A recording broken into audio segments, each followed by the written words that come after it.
Well, hi there. I'm not as tall as Mr. Grossenbach, so I need some amplification. Because even if you can't see me, you can hear me. Well, I want to first of all invite you to swivel your chairs this way. I've been looking through this and there are no chiropractors that are supported, so we're not paying the chiropractor bill. So swivel your chair, get one of those cookie slices, and wake your husband up every time he falls asleep, all right? Well, my name's Dave Bechtold. I've met many of you. I know some of you. I like most of you. And I'm just thankful that I get to be here tonight. 20 years ago, oh, by the way, sweetheart, would you stand up? This is my wife. 20 years ago, she was born. No. 20 years ago, we bought our first house. And I was excited to have more room. I mean, we had 4 little kids in a duplex, in a basement. And you know what? We made the most out of it, and it was great. We had a fenced-in yard that most of them stayed in, and but we were so excited to get this new home, not brand new, but new to us, more space in a neighborhood. And like, we love hospitality, we love community, we love being where people are, we love having people over our home. So we were just so excited. We moved in, and just after trashing the front yard with weeds and big wheels and strollers, we started going out to the neighbors' houses and seeing if they wanted to come over. Well, they were kind of like, who is this family that just came and terrorizing our neighborhood with their little children?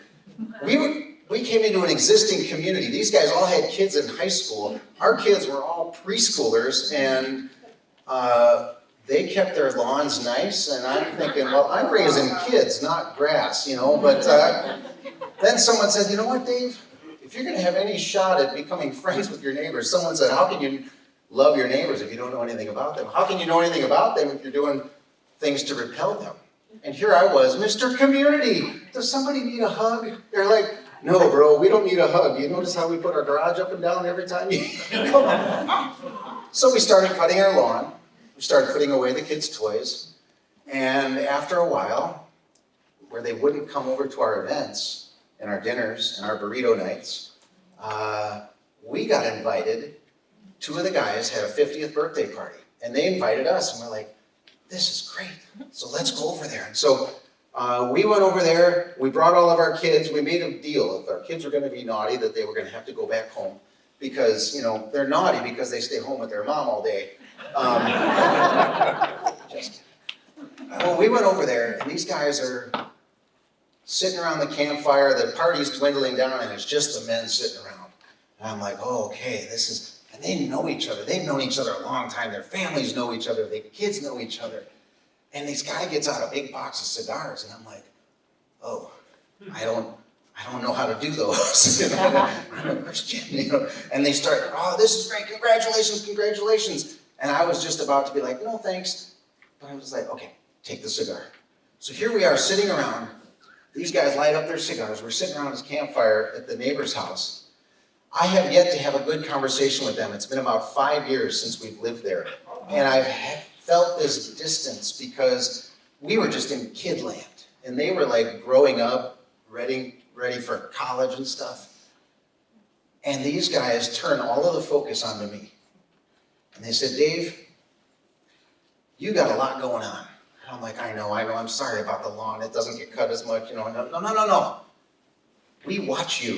And I'm like, oh, snap. And they said, you are living the life that every one of us misses. And we look at you and we are jealous of the children that you have right now, because our kids are driving, they're working, they're going to college, and we don't have any kids left to sit on our lap like you do. And we just want to say, welcome to the neighborhood. And I'll tell you what, that was a very special moment. And I just felt like that was like the inauguration into the community, and it was really cool. And I'm like, I want to get to know some of their dads in the neighborhood, so I'm just like, what? You know, we got this nice patio. I like coffee. Most people like coffee. Most people can talk when they're drinking coffee or something. And so I had this corny idea, Dad's at Dave's. Wow, that sounds really nerdy. Who's going to want to come to that? So I decided to do it. And 5 guys sat on my front patio with a pot of coffee, awkwardly talking to each other. This is Roger, my neighbor. This is Bob from church. This is my kid's friend's dad. Okay. Male social hour, awkwardness achieved,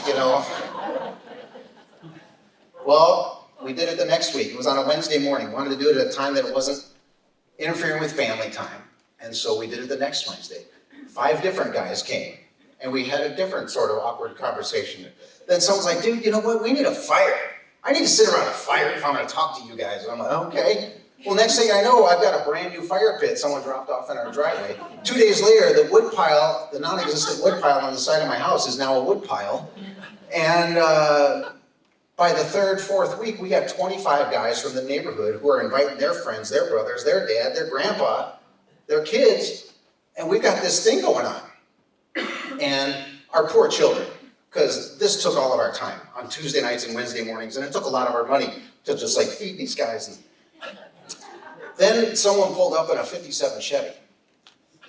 And one of the guys like, dude, we need to get that on the lawn. It's the same guy that had the idea for the fire pit. This guy wants to run my house. You want to pay my mortgage too? Well, he gets it up on the lawn, and he's like, yeah, I'm part of the Madison Classics Car Club. We like this. Next week, we had 6 hot rods on my lawn. Finally, it's the last Wednesday, and we get down to we're finally done, and we get to the dinner table that night. I'm sitting with our children. Our kids are like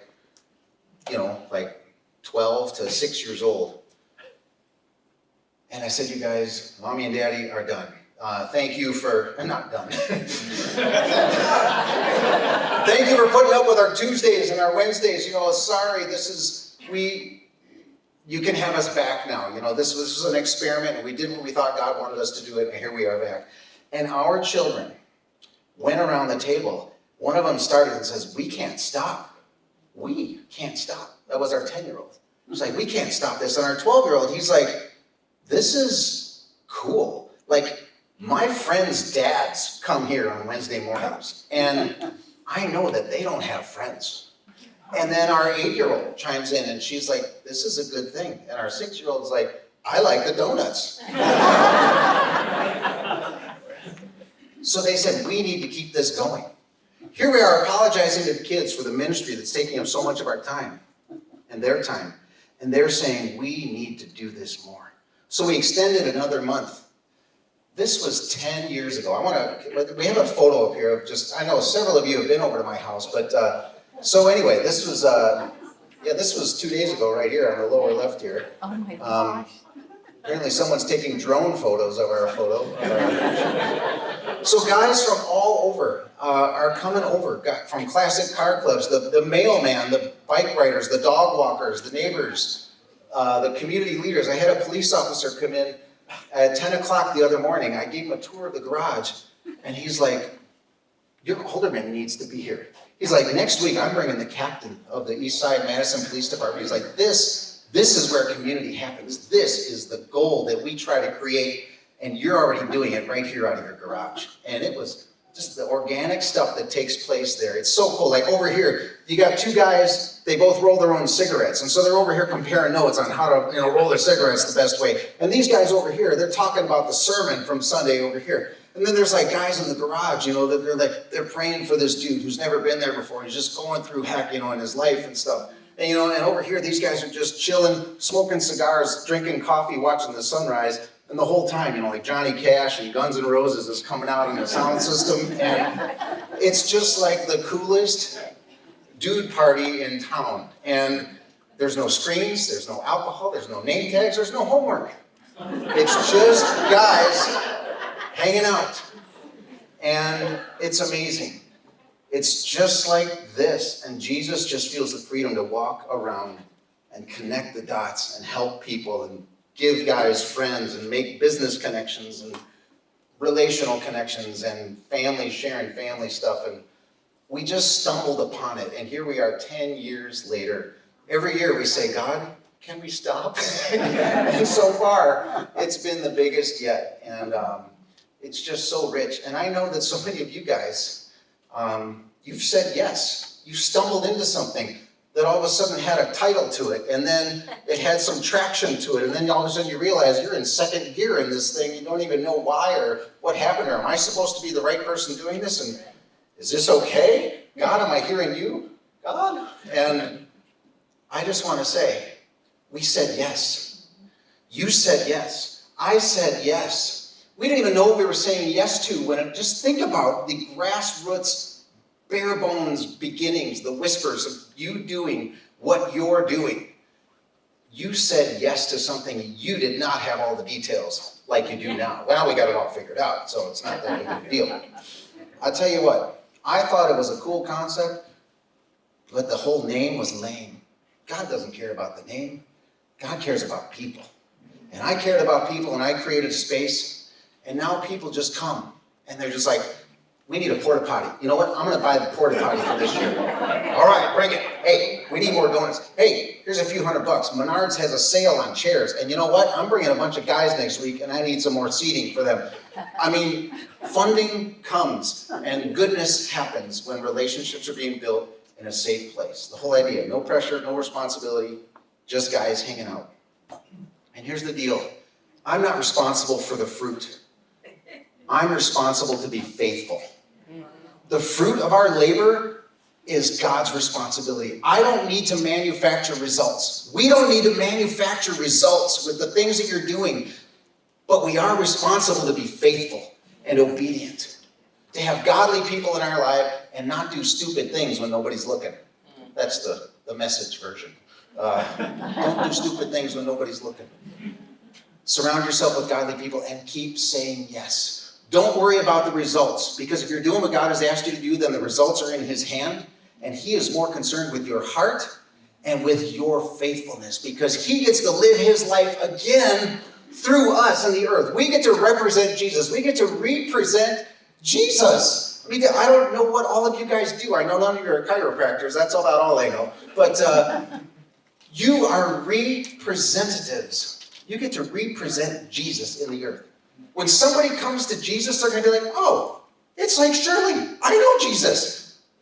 What you're describing about Jesus is this woman that I know from this place. It's this guy. It's that couple. You guys are Jesus, and He delights to use us to represent Himself in the earth. And that is exciting. Because can we just clap for ourselves?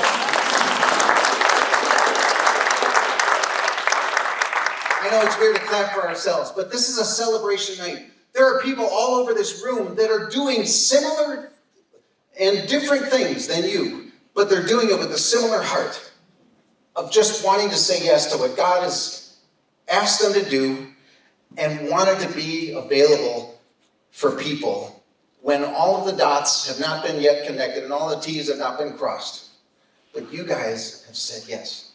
Scripture says, as you know, how beautiful on the mountains are the feet of those who bring good news.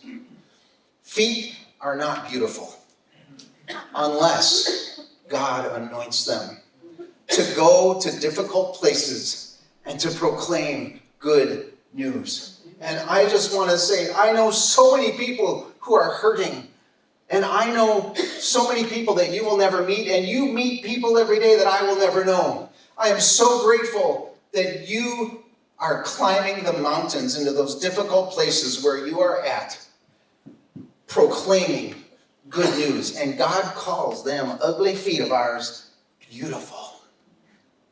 You are beautiful. You are representing Jesus. You have said yes, and you are willing. Do you know who else was willing? Jesus, this leper, man that had leprosy.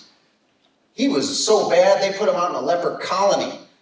He got wind of this man, Jesus, coming into town and wanted to see if this was really true. He spoke truth, he did miracles, and he healed people. But there was no way that he could get into town because he would have to proclaim unclean everywhere he went. So he had to carry himself in such a way. And he got to Jesus, and he gathered to where the crowd was, and he went up to Jesus and finally revealed who he was.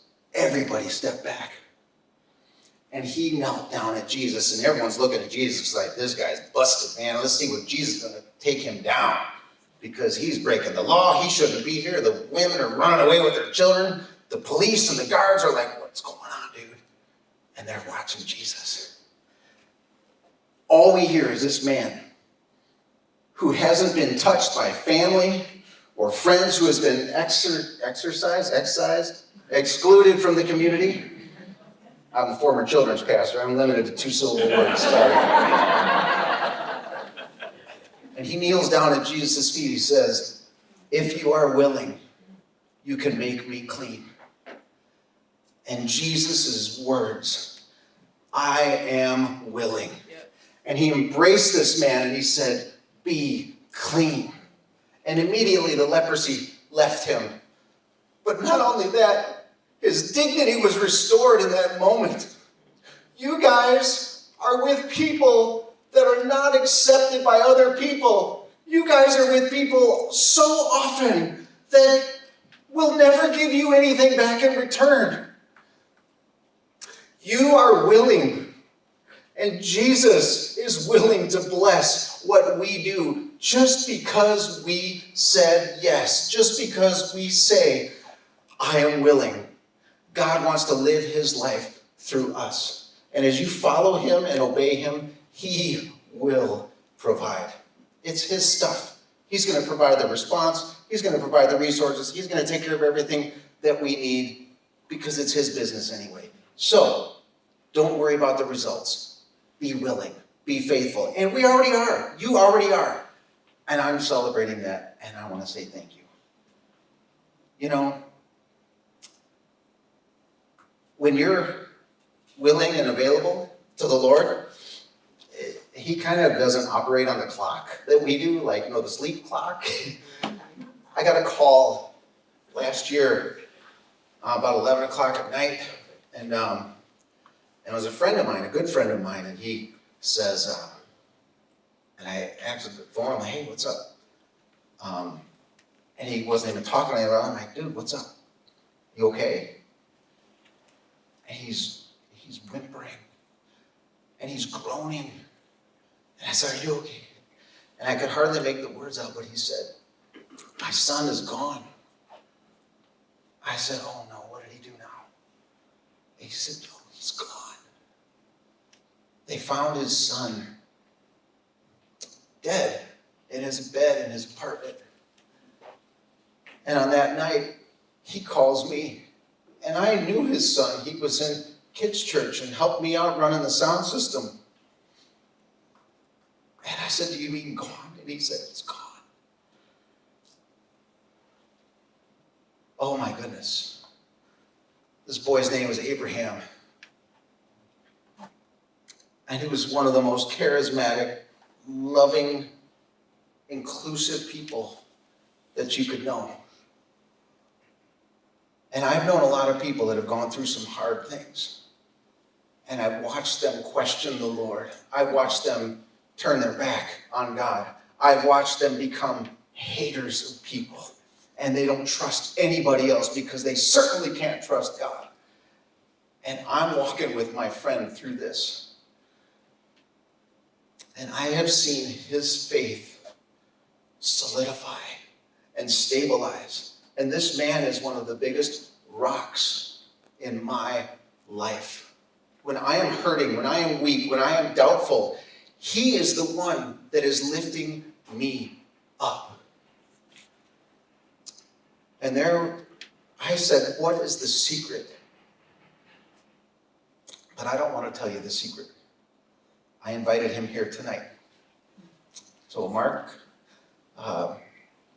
Bendorf, give him a round of applause because he is a good man.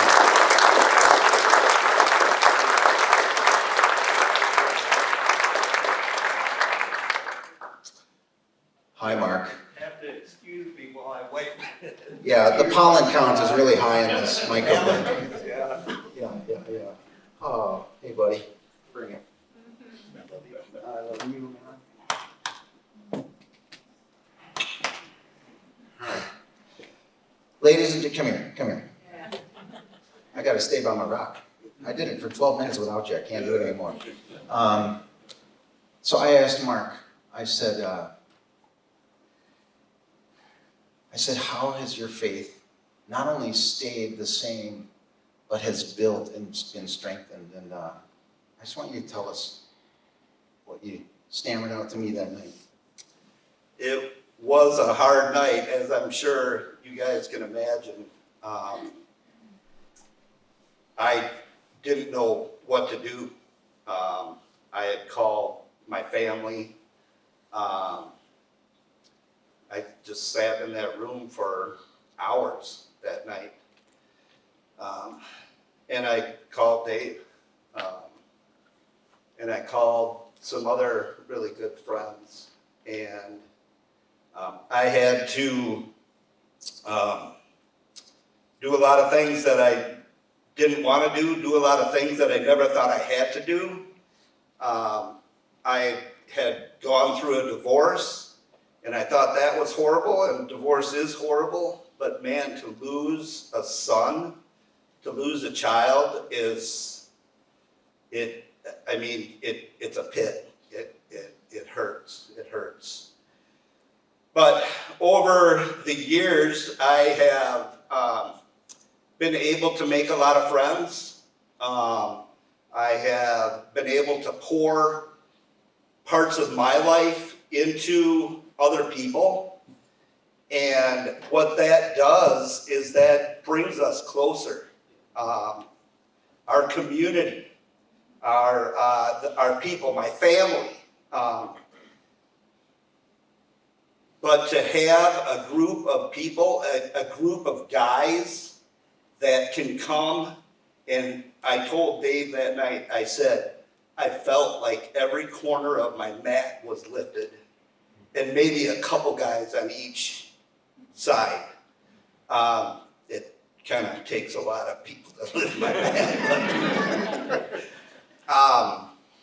Yeah, so the paralyzed man that had no one to pick him up.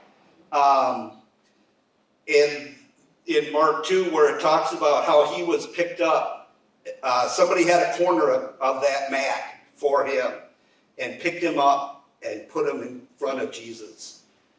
And that's what I want to do. I want to do that with other people. My son, who was 20 years old, he did that. He did that in the gymnasium of West High School. He would see a wallflower sitting over there on that side of the room or wherever, sitting alone, and he would invite him in. The day of the funeral, there were 30 kids that all had a personal relationship with Abraham. And it was because he poured into other people. And as we pour into other people, you guys are pouring into other people. And that's what counts. And you're taking Jesus to these people. And that's powerful. That is powerful stuff. Keep it up, guys. Just keep it up, because this city needs it. This county needs it. We all need it. What else? Yeah, no, and she shared that story of the paralyzed man who couldn't be brought to Jesus on his own, but he had to be carried. And you've been spending your years always have a corner of someone else's mat, and when it was time for your dark moment where you were paralyzed and couldn't get to Jesus, you had a few people in your corners. And I'll tell you what, I am so honored that sometimes you have to get a couple of my corners, but hey, let's give it up for Mark. Thank you.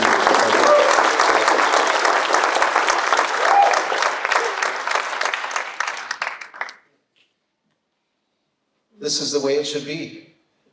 Kingdom, unity, kingdom strength.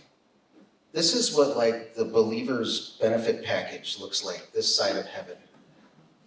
There are mats all around this room that we're on, that we're laying on, some of us are in flying carpet mode, like Robin Williams and Aladdin, and some of us are just barely hanging onto the mat. Some of us feel like our mats are just carrying what's barely left of our strength. This room is filled with people who need you to grab a corner of their mat. And we need each other to bring us to Jesus when we don't have the strength to believe what is good and right and true for ourselves. We need good people who can empathize with us and understand what we're going through, who can bring us to the places that we need to be when we don't have the strength to get there ourselves. So, I know that there are a lot of us in here who, yeah, I need that. I got this poor guy that's grabbing one corner, and I need 3 more because I can't get to Jesus fast enough. Some of us are feeling strong, and you've got a couple of free hands. There are people in this room, there are people at your table that need you to grab a corner of their mat. So this celebration night is so great because we're celebrating the uniqueness that is represented around this room, but yet the kindred spirit that we have in saying yes to God, being obedient to what he's asked, being willing to go to people that nobody else is going to, and just leaving the results to the Lord and focusing on our faithfulness and obedience to just do what he's asked us to do. You know what? I was a children's pastor for 22 years. I was in the basement of some church building on the east side of Madison, Wisconsin. And I'll tell you what, at 8 in the morning, nobody knows what you're doing. But I was convinced that this was the biggest and the best thing that I could ever be doing on a Sunday morning. And the less people that knew about it, the better it was, because God honors and loves what we do in secret. Those things will be proclaimed from the rooftops at the right time and by the right one. And that is not us, it's him. Yeah. So you might think that nobody knows what you're doing. Good for you. Yeah. Keep it that way, seriously. Because what you do in secret is the biggest test of our hearts. Oh, nobody cares. That guy stopped giving. They stopped coming. Results are not your responsibility. Obedience and faithfulness and the guarding of your heart and surrounding yourself with people that'll carry your mat. That's our responsibility. God can use that. Just look at those knucklehead disciples. Sorry, but that's the amplified message version. Well, we need each other. I got one more story to tell you. Let's see. Can I have the band come back up here? Stories are always better when there's music, you know? That's good. So even if the story goes flat, you know, hey, wow, that was sure nice music at the end of that guy's talk. Wasn't that great? This summer I went to California with my brothers and my dad. Every year we go to different Major League Baseball stadiums, and it's still cool. My dad's 77. He still wants to go. He's still got the energy to go. We flew out to California. We hit all 5 baseball stadiums, Major League stadiums in a week. And on our day off, my dad wanted to go skydiving. So we did, and we're still alive. And we were out one afternoon, we were waiting to get to a game. We were in San Diego on the Bay. And we were just out there just kind of chilling and enjoying. It was just gorgeous. And this dude's fishing. And he's just out there. And none of us really fish much. We're Illinois natives, so, you know, most of the fish are up here. And he's just fishing, just casting in. And he's all tatted up. And I'm like trying to read his tattoos and figure out what the heck's going on. And I'm just kind of watching him. I was just kind of mesmerizing, just watching this guy just reeling in. He was just having the best time of his life. And then this wave runner comes in, this jet ski. And we were right by this giant battleship museum thing. And so the wave runner's here, and he's over here taking pictures of this thing. And I saw that fisherman get a little emotional towards this wave runner that scared away all the fish. He's just growling to himself. He's grinding that little reel. The wave runner takes off, and he's just like, these guys come in here and they scare away all the fish. I want to show you a picture of this, because I actually took a picture of this guy. So here's the wave runner taking the picture, and this guy's like, really, dude? Really? You know, I could throw this thing at you like a spear. And so the guy leaves. And once he left, the fisherman just started casting again. Started casting again. We sat out there for about an hour. This other guy comes over here about 30 feet down the bay. And he's sitting on his bucket and he's fishing. Different kind of bait, different kind of line, different kind of stuff. And they just look at each other, nod. That's what guys do. I think that's why we need chiropractic care, you know. So, some of the waves came over, and this guy, it took his line over here, and it got crossed with the other guy's line. And my brothers and I were just sitting there like, oh, let's see what happens here, man. This ain't gonna be good. This guy stood up, and he just goes right over. He walks right over the other guy. The guy ducks down, he goes here. They just seamlessly, like they practice it, like synchronized fishing, you know, like they practice it 100 times. And he just reels it back up, goes, rebaits, puts it back out there, another nod. I'm like, oh, this could have gone south in a hurry. I saw what he wanted to do to that wave runner dude. They both know that there's no competition. This is the ocean. There's enough fish in there for 1,000 of them to fish for a lifetime. They weren't in competition with each other. They were in tandem with each other, and they had never met each other. And it was just so beautiful to watch. I'm like, this is really cool. And I'm kind of like feeling bad for the guys because they're not catching anything. These guys were the happiest guys we saw all day long. You know what gave them pleasure? Was casting that line and reeling it in to see what happened. And nodding at one another who was doing the same thing. They weren't concerned about the results. They were thrilled with the chase and the obedience and the willingness. They just wanted to fish. And finally, one of them caught it. He shows me and my brothers because he knew we was city folk. And then he put it back in the water. I'm like, really? You do that? Man. It's not about the results that we need to worry about. You guys, we are fishers of men, and women, and children, and broken people, and high-end executives, and people that are looking for hope, people that are seeking faith, people that are looking for something that will not disappoint them. And you guys are faithful casters. And that's why I'm still opening up my dumb garage on Wednesday mornings and 75 guys from the neighborhood show up. Okay, if there's still life in it, then I'm going to continue to obey and be faithful and trust that God is going to give the increase. That's what he does. So keep casting your line. Keep showing up in your little nook, in your little crevice in the bay. Keep riding your yacht out into the middle, whatever your deal is. Whatever God has asked you to do, whatever he's whispered you to do, whatever you've said yes to, let our resolve, let our yes be more solidified tonight than ever before, knowing that we are not alone. We have each other, and we have the power and the presence of the Holy Spirit to empower all that he's asked us to do. I've been praying for us against loneliness, fear, and doubt. And what I've been praying for is refreshing, connection, and hope.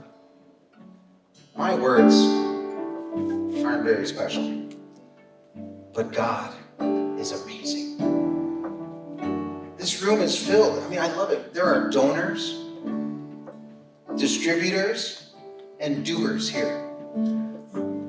Donors, you guys are, I don't even know who you are. I don't care who you are. I'm just so glad that you said yes to giving some of what God has given to you to help some of us that are just fishing in this little creek over and over and over. What you do gives us life on the days that we want to hang it all up. And for those of us who are the distributors, you guys are discerning in prayer together what to do with these funds. I am so grateful that you are prayerful in your process and that we get to celebrate here tonight because we've been beneficiaries of what you have discerned in prayer. It's an affirmation from the Lord when we are funded in what God has asked us to do. And for those of us who are doers, keep doing. We are cheering for you. The angels in heaven are cheering for you.